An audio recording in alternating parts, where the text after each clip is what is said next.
नमस्कार। खबरों की भीड़, बहस और शोर से अलग वो खबरें जो आपके लिए जानना जरूरी हैं, जो आपके जीवन, स्वास्थ्य, जेब से जुड़ी हैं, जो सहज हैं और सरल हैं, वो हैं खबरें अनकही। मैं हूं रुचा अनिरुद्ध। सबसे पहले आपको बता देती हूं दिन की 3 बड़ी खबरें। बिहार में वोटिंग से पहले आरजेडी नेता तेजस्वी यादव ने वादों की झड़ी लगा दी है। तेजस्वी ने कहा कि महागठबंधन की सरकार बनने पर जीविका सीएम दीदी को सरकारी कर्मचारी का दर्जा दिया जाएगा, यानी स्थायी नौकरी होगी और उनकी सैलरी 30,000 कर दी जाएगी। हर परिवार में एक सरकारी नौकरी दी जाएगी। राष्ट्रपति द्रौपदी मुर्मू के साथ केरल में एक बड़ा हादसा होते होते बच गया। उनका हेलीकॉप्टर पथानमथिट्टा के प्रमादम स्टेडियम में जब उतरा तो उसके पहिए हेलीपैड में धंस गए। हालांकि कोई बड़ी दुर्घटना नहीं हुई। मौके पर तैनात पुलिस और फायर ब्रिगेड के कर्मचारियों ने तुरंत हेलीकॉप्टर के पहिए को बाहर निकाला। भारत ने अफगानिस्तान की राजधानी काबुल में अपने तकनीकी मिशन को अब आधिकारिक रूप से दूतावास का दर्जा दे दिया है। विदेश मंत्रालय ने कहा कि ये दूतावास अफगानिस्तान के समग्र विकास, मानवीय सहायता और क्षमता निर्माण में भारत की भूमिका को और मजबूत करेगा। विदेश मंत्री एस जयशंकर ने 10 अक्टूबर को मुताकी के साथ मुलाकात में इसकी घोषणा की थी।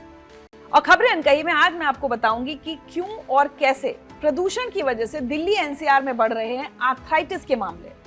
खबर थोड़ा चौंकाने वाली है पर सच है और आपके लिए जानना जरूरी है, इसलिए आज खबरें अनकही ध्यान से देखिए। साथ ही बात होगी महागठबंधन में चल रही फ्रेंडली फाइट की। आपको बताऊंगी फ्रांस में हुई एक बहुत बड़ी चोरी के बारे में। और आज मैं आपको बताऊंगी कि कैसे हिजाब मामले पर ईरान का प्रशासन बेनकाब हो गया। मैं अभी अपने ऑफिस की खिड़की से बाहर देख रही हूं तो सड़क पार की जो इमारतें रोज साफ दिखती थीं वो आज धुंधली दिख रही हैं। वजह हम सब जानते ही हैं। दिवाली खत्म हुए 2 ही दिन हुए हैं, लेकिन दिल्ली की हवा में जो जहर घुल गया है वो अभी महीनों तक रहने वाला है। आज दिल्ली की हवा कल से भी ज्यादा खराब हो चुकी है। AQI 400 के पार, धुंध की मोटी चादर और सांस लेना मुश्किल। लेकिन क्या आप जानते हैं ये प्रदूषण सिर्फ आपके फेफड़ों को ही नहीं बल्कि आपके जोड़ों को भी बर्बाद कर रहा है। जी हाँ, सही सुना आपने, जोड़ों को। पहले हम सोचते थे कि जोड़ों का दर्द, गठिया, ये सब बुढ़ापे की निशानी है। 60-70 साल की उम्र के बाद की बीमारियां हैं ये। लेकिन अब तस्वीर पूरी तरह बदल चुकी है। 30-40 साल के युवा भी घुटनों, उंगलियों और कंधों के दर्द से परेशान है। और इसकी एक बहुत बड़ी वजह है वायु प्रदूषण। एम्स की एक रिसर्च ने तो यह साबित कर दिया है कि प्रदूषण का बढ़ता स्तर जोड़ों की बीमारियों की प्रमुख वजह बन चुका है। अभी कुछ दिन पहले 9 से 12 अक्टूबर के बीच नई दिल्ली में इंडियन र्यूमेटोलॉजी एसोसिएशन का 40वां वार्षिक सम्मेलन हुआ। इस सम्मेलन में देश भर के गठिया रोग विशेषज्ञ डॉक्टरों ने एक साथ मिलकर एक चौंकाने वाली बात कही। दिल्ली एनसीआर में र्यूमेटॉइड आर्थराइटिस के मामले तेजी से बढ़ रहे हैं और इसकी सबसे बड़ी वजह है हवा में मौजूद बेहद खतरनाक और छोटे कण, खासतौर पर PM 2.5। अब सवाल यह है कि आखिर ये र्यूमेटॉइड आर्थराइटिस है क्या? आसान भाषा में समझें तो ये एक ऐसी बीमारी है जहां हमारी अपनी रोग प्रतिरोधक क्षमता यानी हमारा इम्यून सिस्टम गलती से हमारे जोड़ों पर ही हमला करने लगता है। जैसे कोई सिपाही अपने ही देश के नागरिकों पर गोली चला दे। इससे जोड़ों में सूजन, दर्द और अकड़न होती है। धीरे धीरे ये इतना बढ़ जाता है कि जोड़ टूटने लगते हैं और व्यक्ति विकलांग तक हो सकता है। पहले हम मानते थे कि ये बीमारी यानी आर्थराइटिस सिर्फ जेनेटिक होती है, मतलब अगर आपके परिवार में किसी को बीमारी है तो आपको भी हो सकती है। लेकिन अब डॉक्टर्स और रिसर्चर्स एक नया सवाल पूछ रहे हैं, क्या हमारे आसपास के माहौल में कुछ ऐसा है जो इस बीमारी को ट्रिगर कर रहा है या फिर बदतर बना रहा है? और जवाब मिला हाँ, वायु प्रदूषण। इस साल दिवाली के बाद दिल्ली में जो प्रदूषण हुआ है उसने पिछले 4-5 सालों का रिकॉर्ड तोड़ दिया है। इस बार PM 2.5 की मात्रा में 212% की बढ़ोतरी दर्ज की गई, यानी हवा में बारीक जहरीले कण पहले से कई गुना ज्यादा घुल गए हैं। दिवाली की रात दिल्ली में औसतन PM 2.5 की मात्रा 675 माइक्रोग्राम प्रति क्यूबिक मीटर तक पहुंच गई, जो कि सामान्य से कई गुना ज्यादा है। आप सोचिए, इतनी जहरीली हवा सांस के जरिए हमारे शरीर में जा रही है तो इसका सीधा असर हमारे फेफड़ों, दिल, दिमाग पर तो पड़ता ही है। अब ये प्रदूषण रूमेटॉइड आर्थराइटिस की वजह भी बन गया है। एम्स की रिसर्च से पता चला है कि जब दिल्ली में वायु प्रदूषण का स्तर बढ़ता है तब रूमेटॉइड आर्थराइटिस के मरीजों का दर्द भी बढ़ जाता है। ये कोई इत्तेफाक नहीं है, ये एक सीधा कनेक्शन है। जब AQI 300 से 400 के बीच पहुंचता है तब मरीजों को लगता है कोई दवा उन पर काम नहीं कर रही। दर्द इतना बढ़ जाता है कि बिस्तर से उठना तक मुश्किल हो जाता है। अब समझते हैं कि आखिर ये हो कैसे रहा है। हवा में जो PM 2.5 कण हैं वो इतने बारीक होते हैं कि सीधे हमारे फेफड़ों में घुस जाते हैं। फेफड़ों से ये कण खून में मिल जाते हैं और पूरे शरीर में घूमने लगते हैं। जब ये कण शरीर के अंदर पहुंचते हैं तो हमारा इम्यून सिस्टम अलर्ट हो जाता है। वो सोचता है कि कोई खतरा आ गया है, जैसे कोई दुश्मन घुस गया है। इम्यून सिस्टम तुरंत इन्फ्लेमेशन यानी सूजन पैदा करता है। ये सूजन पूरे शरीर में फैलती है, लेकिन सबसे ज्यादा असर जोड़ों पर होता है, क्योंकि जोड़ों में टिश्यूज की एक पतली लाइनिंग होती है जिसे सिनोवियम कहते हैं, और यही सबसे पहले प्रभावित होती है। धीरे धीरे ये सूजन क्रॉनिक यानी स्थायी हो जाती है और यहीं से रूमेटॉइड आर्थराइटिस की शुरुआत हो जाती है। सबसे चौंकाने वाली बात यह है कि अब ये सिर्फ बुजुर्गों की बीमारी नहीं रह गई।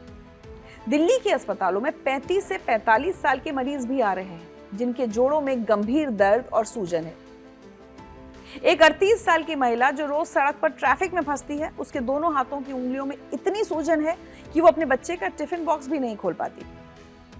एक 42 साल का डिलीवरी बॉय जो पूरे दिन प्रदूषण में बाइक चलाता है, उसके घुटनों में इतना दर्द है कि सीढ़ियां चढ़ना उसके लिए सजा बन गया है। और अब सर्दियों का मौसम आने वाला है। नवंबर, दिसंबर, जनवरी में दिल्ली की हवा सबसे ज्यादा खराब होती है। दिवाली में आतिशबाजी, फिर पंजाब, हरियाणा में पराली का जलना, गाड़ियों का धुआं, कोहरा, सब मिलकर एक जहरीली चादर बना देते हैं। एक पॉइजनस गैस चेंबर बन जाता है यहां पर, जिसकी इस साल भी शुरुआत हो चुकी है। दिल्ली NCR के ज्यादातर इलाकों में AQI 400 के पार चला गया है। खासकर पंजाबी बाग, बवाना और वजीरपुर जैसे इलाके पूरी तरह प्रभावित हो रहे हैं। हवा की गुणवत्ता गंभीर श्रेणी में आ गई है। इस बार पटाखों की बम्पर बिक्री हुई और सुप्रीम कोर्ट की तय की हुई समय सीमा के बहुत बाद तक पटाखे चलते रहे, बल्कि कहूं पूरी रात, और अभी भी पटाखे फोड़े जा रहे हैं। दिवाली के बाद सड़कों पर पटाखों का कूड़ा जगह जगह फैला दिखा है। पटाखों की बिक्री में करीब 40% की बढ़ोतरी देखी गई, जिसका सीधा मतलब है कि जितनी ज्यादा आतिशबाजी उतना ज्यादा हवा में जहर। वहीं विशेषज्ञों का कहना है कि इस बार हवा की रफ्तार बहुत कम थी और तापमान भी गिर गया है, जिससे जहरीला धुआं और बारीक कण वातावरण में ही ठहर गए। इसका असर राजधानी के हर कोने में महसूस हो रहा है। प्रदूषण का सीधा असर सबसे ज्यादा बच्चों और बुजुर्गों पर दिखता है। अस्पतालों में सांस की तकलीफ, खांसी, सीने में जलन और एलर्जी से जूझ रहे मरीजों की संख्या बढ़ गई है। डॉक्टर साफ कह रहे हैं कि इस मौसम में फेफड़ों और दिल की बीमारियां तेजी से बढ़ने का खतरा रहता है। PM 2.5 जैसे बारीक जहरीले कण सीधे फेफड़ों तक पहुंचकर उन्हें बुरी तरह नुकसान पहुंचाते हैं। दिल की धमनियों में ब्लॉकेज और दिमाग में स्ट्रोक का खतरा भी बढ़ जाता है। और अब नई रिसर्च के मुताबिक रूमेटॉइड आर्थराइटिस के मरीजों के लिए भी सबसे मुश्किल समय होता है। डॉक्टर्स का कहना है कि वायु प्रदूषण के बढ़ने पर मरीजों की संख्या 40 से 50% तक बढ़ जाती है। अब सवाल है कि किन लोगों को आर्थराइटिस का खतरा सबसे ज्यादा है। अगर आपके परिवार में किसी कोई बीमारी है तो आपको ज्यादा सतर्क रहना चाहिए। अगर आप रोज बाहर ट्रैफिक में रहते हैं, खुली जगह पर काम करते हैं या फिर ऐसी जगह रहते हैं जहां AQI हमेशा 200 से ऊपर रहता है, तो आप खतरे में हैं। 30 से 50 साल की उम्र के लोग जिनका इम्यून सिस्टम सबसे सक्रिय होता है, वो सबसे ज्यादा प्रभावित हो रहे हैं। अब सबसे जरूरी सवाल, इससे बचाव के लिए हम क्या कर सकते हैं? तो पहली बात, अगर आपको जोड़ों में दर्द, सूजन, खासकर सुबह के समय अकड़न महसूस हो रही है, तो तुरंत डॉक्टर से मिलें। देर करने से बीमारी बढ़ सकती है। दूसरी बात, हो सके तो घर में ही रहें। बहुत जरूरी हो तभी घर से बाहर निकलें। तीसरी बात, अगर घर से निकलना ही है तो N95 मास्क का इस्तेमाल करें। ये सिर्फ कोरोना के समय के लिए नहीं था, बल्कि प्रदूषण से भी बचाता है। चौथी बात, अपनी डाइट में एंटी इंफ्लेमेटरी चीजें शामिल करें, जैसे हल्दी, अदरक, अखरोट और हरी सब्जियां, फल। 5वीं और आखिरी बात, जोड़ों को लचीला रखने के लिए रोज हल्की एक्सरसाइज या योग जरूर करें। ये समस्या सिर्फ व्यक्तिगत नहीं है, ये सामाजिक है। हम सब मिलकर प्रदूषण कम करने की कोशिश करें। दिवाली पर कम से कम पटाखों का इस्तेमाल करें, जिसके लिए अब बहुत देर हो चुकी है। अब कुछ नहीं हो सकता, जितने होने थे सब हो चुके। प्रदूषण कम करें, कारपूल करें, कार की नियमित जांच कराएं, पब्लिक ट्रांसपोर्ट का इस्तेमाल करें। सरकार अपनी तरफ से कोशिश कर रही है, इलेक्ट्रिक बसें चलाई गई हैं, बड़े बड़े निर्माण कार्यों को मॉनिटर किया जा रहा है, दिल्ली से कूड़े के ढेर कम किए जा रहे हैं। लेकिन पटाखों, गाड़ियों के धुएं और पराली के आगे हर कोशिश अभी तक तो नाकाफी ही साबित हुई है। अब जरूरत है कि आम लोग और सरकार दोनों मिलकर इस समस्या को गंभीरता से लें, ना कि इसको सोशल मीडिया पर लड़ने की वजह बनाएं। आप अपनी सेहत के मामले में किसी का इंतजार ना करें। अगर लक्षण दिख रहे हैं तो तुरंत जांच कराएं। अर्ली डिटेक्शन से आर्थराइटिस को काबू में किया जा सकता है। याद रखें, साफ हवा सिर्फ फेफड़ों के लिए नहीं, बल्कि आपके जोड़ों के लिए भी जरूरी है। और साफ हवा मिलना आपका अधिकार तो है, पर उसे साफ रखने की जिम्मेदारी तो आपको भी निभानी होगी। और अब बात बिहार चुनाव की। बिहार चुनाव में इस वक्त महागठबंधन की हालत एक ऐसे परिवार की हो गई है, जहां सदस्य एक साथ दिख तो रहे हैं, लेकिन सबकी अपनी अपनी जिद है। 243 विधानसभा सीटों के लिए 254 उम्मीदवार उतार दिए गए हैं। मतलब 11 सीटों पर अपने ही लोग एक दूसरे के खिलाफ मैदान में हैं। वहीं बीजेपी और जेडीयू को मौका मिल गया है महागठबंधन के नेताओं को घेरने का। बिहार में विधानसभा चुनाव होने वाले हैं। पहले फेज की वोटिंग 6 नवंबर को और दूसरे की 11 को होगी। सभी दलों ने अपने अपने उम्मीदवारों का ऐलान कर दिया है।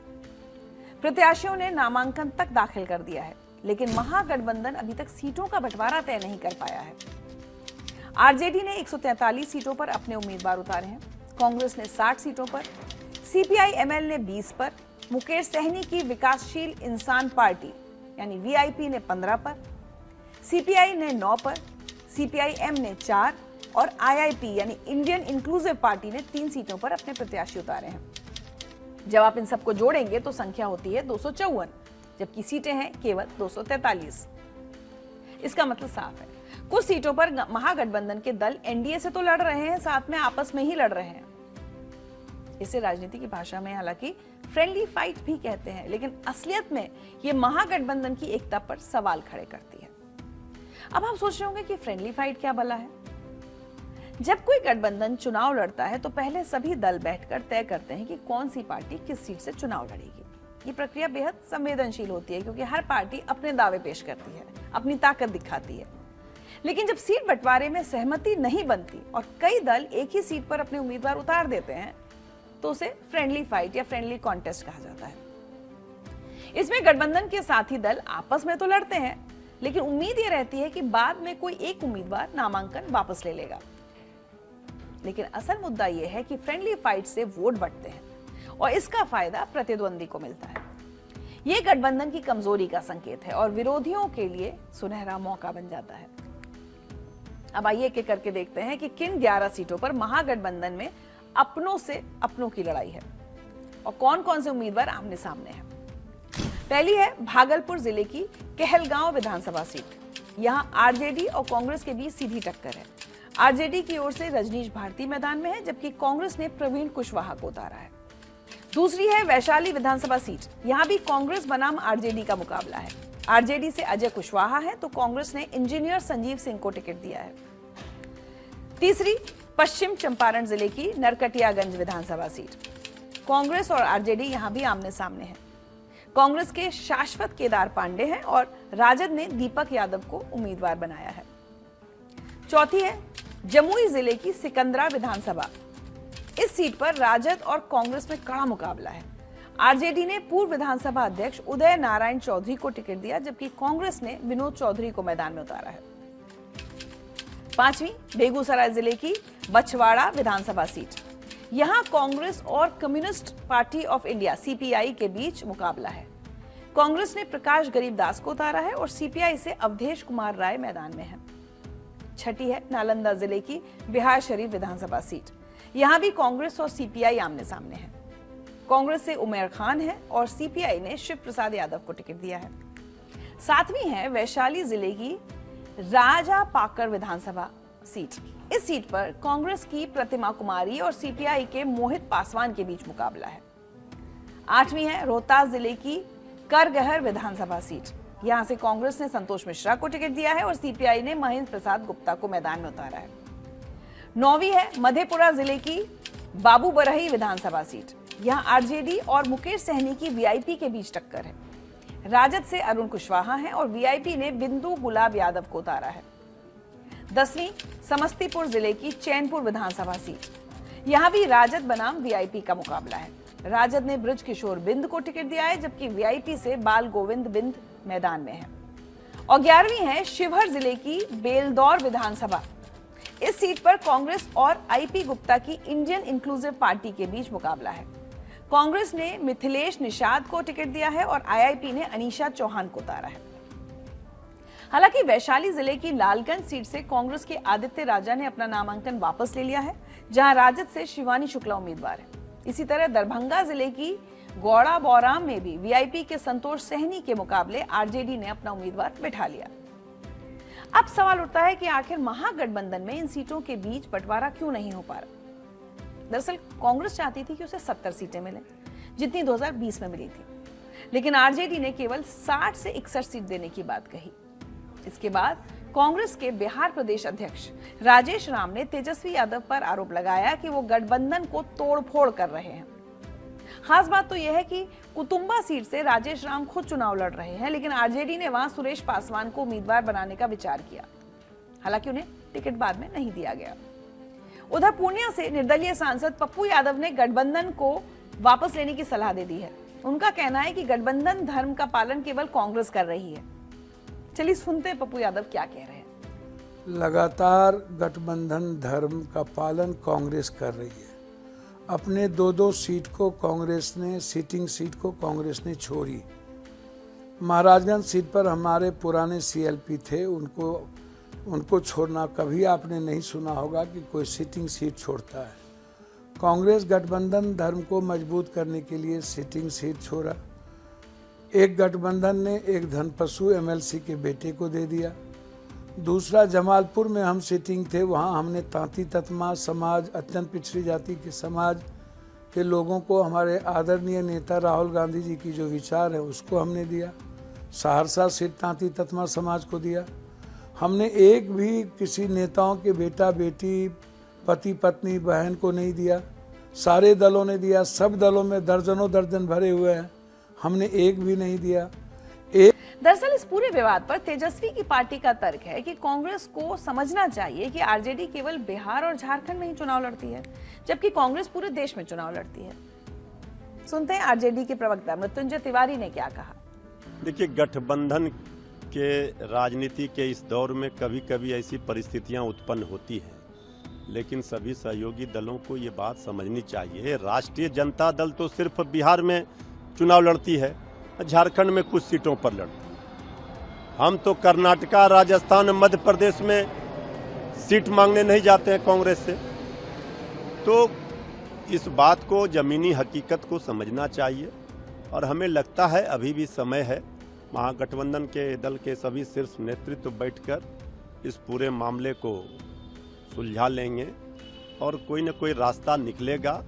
कुछ सीटों पर फ्रेंडली फाइट की जो नौबत आई है, हमें पूरा भरोसा, उम्मीद है कि वो भी ठीक हो जाएगा। हालांकि इस पूरे घमासान के बीच राहुल गांधी ने महागठबंधन को बचाने की पूरी कोशिश की है। सबसे बड़ी खबर यह रही कि झारखंड मुक्ति मोर्चा यानी जेएमएम ने बिहार चुनाव से पीछे हटने का फैसला किया। जेएमएम ने बिहार के सीमावर्ती जिलों में चुनाव लड़ने की तैयारी की थी और कुछ उम्मीदवारों के नाम भी तय कर लिए थे, लेकिन अचानक जेएमएम ने फ्रेंडली विड्रॉल का फैसला लिया, जिसे महागठबंधन की एकता की दिशा में एक बड़ा कदम माना जा रहा है। इसके अलावा मुकेश सहनी को भी राहुल गांधी ने फोन करके समझाया। मुकेश सहनी ने एक प्रेस कॉन्फ्रेंस बुलाई थी जिसमें वो कोई बड़ी घोषणा करने वाले थे, लेकिन राहुल गांधी के फोन के बाद उन्होंने प्रेस कॉन्फ्रेंस रद्द कर दी। ये माना जा रहा है कि मुकेश सहनी महागठबंधन छोड़ने की सोच रहे थे, लेकिन राहुल गांधी ने उन्हें मना लिया। हालांकि वाम दलों को पूरी तरह मनाने में सफलता नहीं मिली, इसलिए 4 सीटों पर कांग्रेस और सीपीआई में प्रतिस्पर्धा बनी हुई है। इस पूरी खींचतान का फायदा एनडीए उठा रहा है। केंद्रीय मंत्री जीतन राम मांझी ने महागठबंधन पर तंज कसा है। सुनिए क्या कह रहे हैं वो।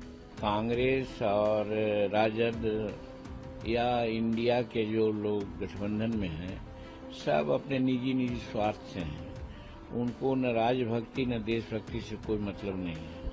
और जहां निजी स्वार्थ की बात आती है वहां पर डिफरेंसेस होगा ही। और वही आज वो लोग आज तक के क्लियर न हो गए। अब कहते हैं फ्रेंडली हम लोग चुनाव लड़ रहे हैं कई एक सीटों पर। ऐसा कभी होता है, लेकिन वो लोग कर रहे हैं। अब जनता इसका जवाब देगी चुनाव में कि साहब आप जब गठबंधन में जब एक नहीं हो सकते हैं, तो अगर किसी कारण से मौका आपको मिल गया तो सरकार बनाने में भी टक्कर बक्कर कीजिएगा। कहीं कोई आशा नहीं रहेगी आज सरकार बनेगी, कल टूटेगी, परसों होगा, अस्थायित्व की बात होगी। महागठबंधन ने एनडीए को मौका दिया और वो इस मौके को पूरी तरह भुनाने की कोशिश में लगे हैं। लेकिन सवाल यह है कि आगे क्या होगा। 23 अक्टूबर दूसरे चरण के लिए नामांकन वापस लेने की आखिरी तारीख है। इसलिए अब भी संभावना है कि कुछ सीटों पर एक पार्टी के उम्मीदवार नामांकन वापस ले लें और फ्रेंडली फाइट वाली सीटों की संख्या घट जाए। लेकिन बछवाड़ा, राजापाकर और बिहार शरीफ जैसी सीटों पर जहां पहले चरण में मतदान होना है, वहां तो सीधा मुकाबला तय है, क्योंकि वहां नामांकन वापसी की आखिरी तारीख बीत चुकी है। महागठबंधन के लिए स्थिति काफी नाजुक है। एक तरफ वो एनडीए को हराने का दावा कर रहे हैं, दूसरी तरफ खुद में ही उलझे हुए हैं। ये चुनाव बिहार की राजनीति का रुख तय करेगा और 14 नवंबर को नतीजे बताएंगे कि क्या महागठबंधन की ये रणनीति काम करेगी या फिर एनडीए एक बार फिर सत्ता में लौटेगा। कल्पना कीजिए कि आप दुनिया के सबसे मशहूर म्यूजियम में घूम रहे हैं। अचानक आपको आरी की आवाज सुनाई देती है। लगता है कि शायद कोई मरम्मत का काम चल रहा है, लेकिन असलियत में वो एक ऐसी चोरी थी जिसके बारे में सुनकर पूरी दुनिया हैरान रह गई।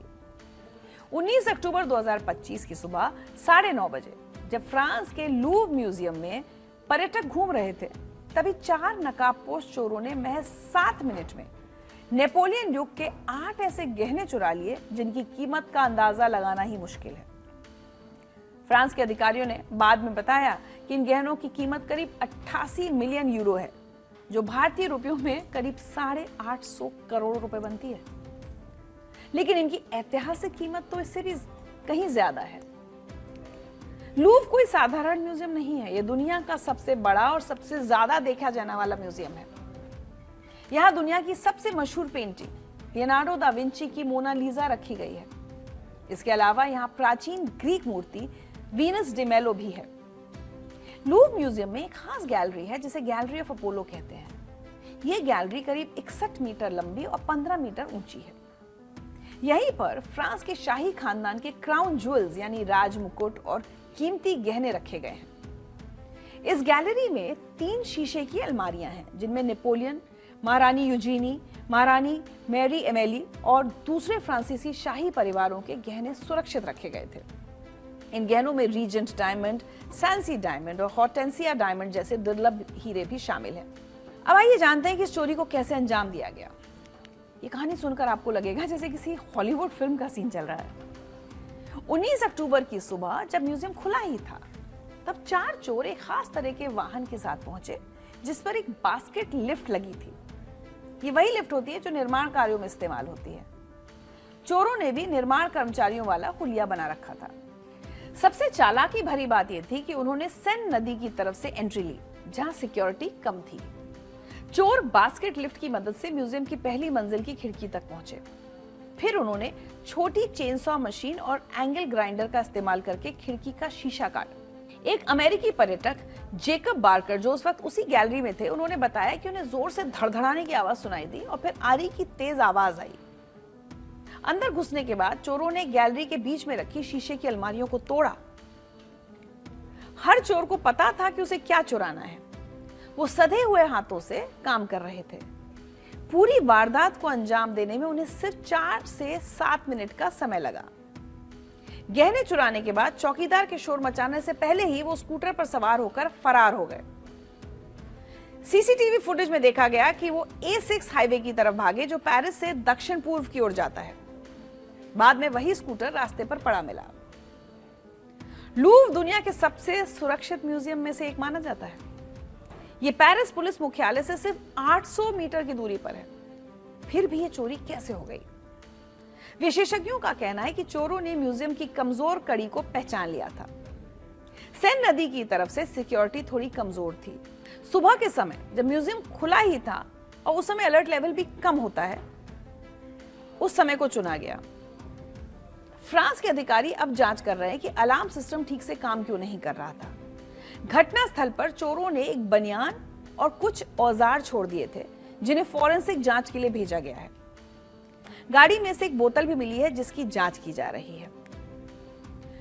फ्रांस के संस्कृति मंत्रालय ने चोरी हुए 8 गहनों की लिस्ट जारी की है। हालांकि 9 चीजें चोरी हुई थी, लेकिन महारानी यूजीनी का सोने का एक मुकुट भागते वक्त चोर गिरा गए, जो म्यूजियम के पास पड़ा मिला, लेकिन वो थोड़ा डैमेज हो चुका था। इस मुकुट में 1300 से ज्यादा हीरे और 56 पन्ने जड़े हुए हैं। फ्रांस के इस म्यूजियम से क्या क्या चोरी हुआ वो बताते हैं आपको। इनमें क्वीन मैरी एमिली और क्वीन हॉर्टेंसी के 3 गहने, एक मुकुट, एक हार और एक कान का झुमका था। क्वीन एमिली की शादी 1809 में फ्रांस के राजा लुई फिलिप से हुई और वो 1830 से 1848 तक फ्रांस की रानी रही। क्वीन हॉर्टेंसी 1804 से 1814 तक फ्रांस के शासक रहे, नेपोलियन फर्स्ट की सौतेली बेटी, और 1806 से 1810 तक हॉलैंड के सम्राट रहे लुई बोनापार्ट की पत्नी थी। नेपोलियन फर्स्ट की दूसरी पत्नी क्वीन मैरी लुइस के 3 आभूषण चोरी हुए। इनमें एक पन्ने का हार, एक पन्ने का झुमका और एक कपड़ों पर लगाया जाने वाला ब्रोच था। जो हार चोरी हुए उनमें 8 बेशकीमती पन्ने और 631 हीरे जड़े थे। इसके अलावा क्वीन हॉर्टेंसी के बेटे नेपोलियन थर्ड की तीसरी पत्नी महारानी यूजीनी का एक करीब 2000 हीरों का मुकुट और एक ब्रोच चोरी हो गया। जैसा कि मैंने पहले बताया, इन गहनों की आधिकारिक कीमत $102 मिलियन यानी करीब 850 करोड़ रुपए आंकी गई है। लेकिन पेरिस की प्रोसिक्यूटर लॉर बेको ने कहा कि इनकी ऐतिहासिक कीमत बेशकीमती है। हालांकि चोर इन गहनों से उतना नहीं कमा पाएंगे। Art recovery specialist Arthur brand ने बताया कि चोर इन गहनों को तोड़ देंगे, हीरे पन्ने अलग कर लेंगे और सोने चांदी को पिघला देंगे ताकि पकड़े भी ना जाएं। इस तरह से ये गहने अपना ऐतिहासिक महत्व खो देंगे। अब एक अहम सवाल कि चोर इन गहनों को कहां बेचेंगे? तो मैं आपको बता दूं कि चोरी के गहनों का एक पूरा इंटरनेशनल नेटवर्क है। FBI के मुताबिक हर साल चोरी की गई आर्टवर्क का अंतर्राष्ट्रीय ब्लैक मार्केट अरबों डॉलर का है। द वॉल स्ट्रीट जर्नल की रिपोर्ट के मुताबिक ये ब्लैक मार्केट दुबई और दिल्ली की हीरा काटने की वर्कशॉप से लेकर न्यूयॉर्क और तेल अवीव के ज्वेलर्स तक फैला हुआ है। आर्ट रिकवरी इंटरनेशनल के फाउंडर क्रिस्टोफर मैरिनेलो ने बताया कि 19वीं सदी के इन गहनों में कोई माइक्रोस्कोपिक सीरियल नंबर नहीं होता, जिससे इन्हें ट्रेस करना बहुत मुश्किल है। चोर सोना पिघलाकर और पत्थर अलग करके किसी संदिग्ध ज्वेलर के पास बेच देते हैं। आर्ट एक्सपर्ट ने चेतावनी दी है कि ये गहने धीरे धीरे मुख्य धारा के बाजार में भी घुस सकते हैं। चोरी के गहने कई बार सामान्य बाजार में भी बिक जाते हैं क्योंकि गहनों के लिए कोई अंतर्राष्ट्रीय डेटाबेस है नहीं, जबकि पेंटिंग्स के लिए है। लूव्र म्यूजियम में ये पहली चोरी नहीं है। इसका एक लंबा और हैरान करने वाला इतिहास है। सबसे मशहूर चोरी 1911 में हुई थी, जब एक इटालियन कर्मचारी विंसेंजो पेरुजिया ने मोनालिसा पेंटिंग चुरा ली थी। 20 अगस्त 1911 की शाम वो अपनी यूनिफॉर्म पहनकर म्यूजियम में घुसा और एक स्टोर रूम में छुप गया। अगली सुबह जब म्यूजियम खाली था, वो बाहर निकला और मोनालिसा पेंटिंग को दीवार से उतारकर एक सफेद चादर में लपेट लिया।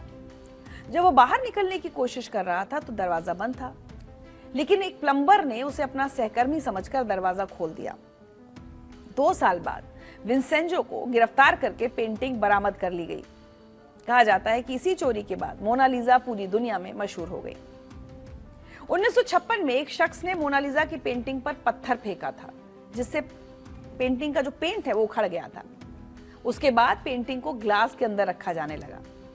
1998 में कैमिले कोरोट की 19वीं सदी की एक पेंटिंग ली चेमिंडे सेवरेस चोरी हो गई थी, जो आज तक नहीं मिली है। इस घटना के बाद म्यूजियम की सिक्योरिटी बढ़ाई गई थी।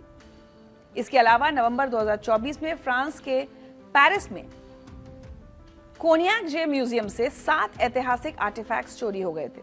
हालांकि कुछ दिन पहले 5 आइटम्स उसमें से बरामद कर लिए गए। पिछले महीने ही चोरों ने फ्रांस के लुमोजे में एड्रियन बूशे म्यूजियम से $11 मिलियन की चीनी मिट्टी के ऐतिहासिक आर्टिफैक्ट चुरा लिए थे। लूव म्यूजियम में हुई इस ताजा चोरी को लेकर फ्रांस के राष्ट्रपति इमैनुअल मैक्रों ने वादा किया है कि चोरी के गहने वापस लाए जाएंगे और चोरों को कटघरे में खड़ा किया जाएगा। फ्रांस के गृह मंत्री ने बताया कि इस केस में 100 से ज्यादा जांचकर्ता लगा दिए गए हैं। पुलिस के पास सीसीटीवी फुटेज है जिसमें 4 चोर म्यूजियम के बाहर आते हुए दिखाई दे रहे हैं। इंटरपोल ने भी इन चोरी के गहनों को अपने डेटाबेस में जोड़ दिया है। इस डेटाबेस में दुनिया भर से 57,000 से ज्यादा चोरी की गई चीजें दर्ज हैं। फ्रांस की संस्कृति मंत्रालय ने बताया कि ये गहने किसी निजी बीमा कंपनी से इंश्योर्ड नहीं है, इसलिए फ्रांस को इनकी चोरी के लिए कोई मुआवजा नहीं मिलेगा। ये चोरी फ्रांस के लिए एक राष्ट्रीय आपदा बन गई है। ये गहने सिर्फ कीमती पत्थर और सोना नहीं थे, बल्कि फ्रांस का इतिहास थे, उसकी विरासत थे।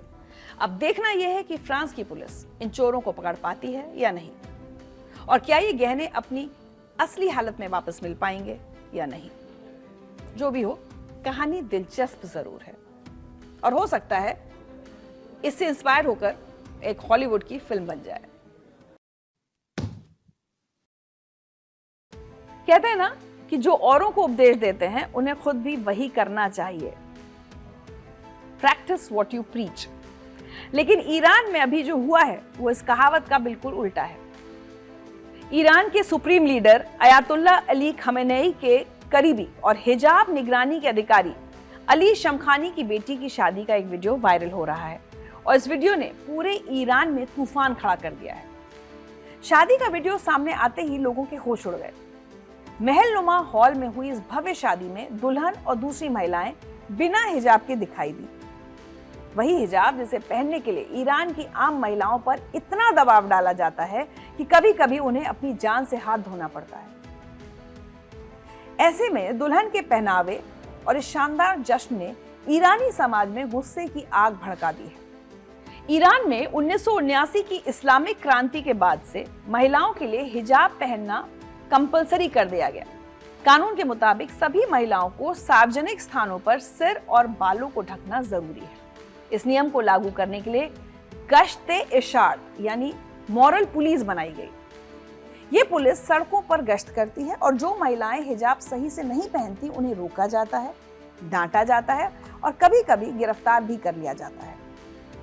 पिछले कुछ सालों में ईरान में हिजाब कानून का विरोध बढ़ता गया है। कई महिलाओं ने सोशल मीडिया पर अपने हिजाब उतारकर विरोध जताया, लेकिन सरकार ने इस विरोध को कड़ाई से दबा दिया।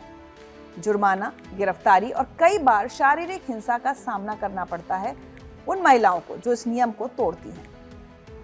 सितंबर 2022 में 22 साल की कुर्दी ईरानी महिला महसा अमीनी को तेहरान में गिरफ्तार किया गया था, कारण उसने हिजाब सही तरीके से नहीं पहना था। मॉरल पुलिस ने उसे हिरासत में ले लिया। 3 दिन बाद महसा की मौत हो गई। सरकार ने कहा कि उसे दिल का दौरा पड़ा था, लेकिन उसके परिवार और गवाहों ने बताया कि उसके सर पर चोट के निशान थे। पुलिस हिरासत में उसके साथ क्या हुआ, ये आज भी एक सवाल है। महसा की मौत ने पूरे ईरान में विरोध की लहर पैदा कर दी। जन जिंदगी आजादी यानी महिला जीवन स्वतंत्रता के नारे गूंजने लगे। हजारों लोग सड़कों पर उतर आए। सरकार ने इन विरोधों को बेरहमी से कुचला। सैकड़ों लोग मारे गए, हजारों गिरफ्तार हुए, कई प्रदर्शनकारियों को फांसी भी दे दी गई। लेकिन हालात नहीं बदले, कम से कम आम लोगों के लिए तो बिल्कुल नहीं। हाँ, लेकिन अली शमखानी की बेटी पर शायद ये नियम लागू नहीं होते होंगे। अली शमखानी कोई साधारण व्यक्ति नहीं है। वो ईरान के supreme leader Ayatollah Ali Khamenei के लंबे समय से विश्वास पात्र माने जाते हैं। उन्होंने कई महत्वपूर्ण पदों पर काम किया है और हिजाब कानून को लागू करने में उनकी अहम भूमिका रही है। वो सुप्रीम नेशनल सिक्योरिटी काउंसिल के सचिव भी रह चुके हैं। कुछ समय पहले ईरान इजराइल युद्ध के दौरान उनके आवास पर हमला हुआ था, जिसमें वो बाल बाल बच गए थे। लेकिन अब जब उनकी बेटी की शादी का वीडियो सामने आया तो लोगों का गुस्सा 7वें आसमान पर पहुंच गया। जाहिर है, होना भी चाहिए। महलनुमा हॉल, शानदार सजावट और बिना हिजाब की महिलाएं, ये सब कुछ उस नैतिकता या पाखंड कहूं तो उसके बिल्कुल खिलाफ था जो ये लोग आम ईरानियों पर थोपते हैं। जब देश की अधिकांश जनता आर्थिक तंगी में जी रही है, ऐसे में ये भव्य आयोजन वहां के लोगों को और भी ज्यादा अपमानजनक लगा। महिला अधिकार कार्यकर्ता एली उम्मीदवारी ने कड़े शब्दों में कहा कि उनकी दुल्हन महल में है, हमारी दुल्हन जमीन में दफन है। ये बयान महसा अमीनी और उन सभी महिलाओं की याद दिलाता है जिन्होंने हिजाब के नियमों के कारण अपनी जान गंवाई। वहीं ये वीडियो सामने आते ही राज्य समर्थित मीडिया शमखानी को बचाने में जुट गई। IRGC से जुड़े जावान अखबार ने दावा किया कि शादी में शराब या नैतिक भ्रष्टाचार शामिल नहीं था। अनाम गवाहों का हवाला देते हुए उन्होंने शमखानी के व्यवहार को सही और स्वीकार्य बताया। अखबार ने यह भी कहा कि व्यक्तिगत, नैतिक या व्यवहारिक गलतियों पर ध्यान देना मना है, लेकिन आम ईरानियों ने इस बचाव को सिरे से खारिज कर दिया। सोशल मीडिया पर लोगों ने कहा कि जब एक साधारण लड़की हिजाब सही से नहीं पहनती तो उसे गिरफ्तार कर लिया जाता है, कभी कभी उसकी जान तक चली जाती है, लेकिन जब सत्ता के करीबी लोगों की बेटियां बिना हिजाब के शादी करें तो वो स्वीकार्य है। ये दोगला चरित्र ईरान के शासन की असली सच्चाई है। ये घटना सिर्फ एक शादी की नहीं है, ये ईरान में चल रहे दोहरे मापदंड की कहानी है, जहां नियम केवल आम लोगों के लिए है, ताकतवर लोगों के लिए नहीं। महसा अमीनी की मौत के बाद से ही दुनिया की नजरें ईरान में महिलाओं की स्थिति पर टिकी हैं, और ये वीडियो साबित करता है कि वहां जो लोग दूसरों पर नियम थोप रहे हैं वो खुद को उन नियमों से ऊपर समझ रहे हैं। और मेरा ऐसा मानना है कि सिर्फ ईरान नहीं, दुनिया भर में सारे देशों में हर किसी को, खासकर आम लोगों को, महिलाओं को ये सोचना चाहिए कि जो रूढ़िवादी लोग उन्हें कुछ बातें सिखा रहे हैं, जिनका पालन करना जरूरी बताया जा रहा है, क्या वो खुद उसका पालन करते हैं? इस पर नजर जरूर रखिए। तो खबरें अनकही में आज इतना ही, लेकिन चलते चलते आपको बता दूं, आज गोवर्धन पूजा का दिन है, जो बड़ी श्रद्धा और उत्साह से मनाया जाता है। गोवर्धन पूजा को अन्नकूट के नाम से भी जाना जाता है, क्योंकि इस दिन भगवान कृष्ण को सैकड़ों तरह के व्यंजन और पकवान अर्पित किए जाते हैं। कथा के अनुसार जब द्वापर युग में इंद्रदेव ने लगातार बारिश करके ब्रजवासियों को परेशान किया, तब बाल गोपाल ने अपनी छोटी उंगली पर गोवर्धन पर्वत उठा लिया और सभी लोगों, पशु पक्षियों को उसकी छाया में सुरक्षित रखा। तभी से यह दिन गोवर्धन महाराज की पूजा और श्री कृष्ण की कृपा का प्रतीक बन गया। इस दिन गांव में लोग सुबह सुबह गायों को अच्छे से नहलाते हैं, सजाते हैं, उन्हें खीर और लड्डू का भोग लगाते हैं और फिर गोबर से छोटे छोटे गोवर्धन पर्वत की आकृति बनाकर उसकी पूजा करते हैं।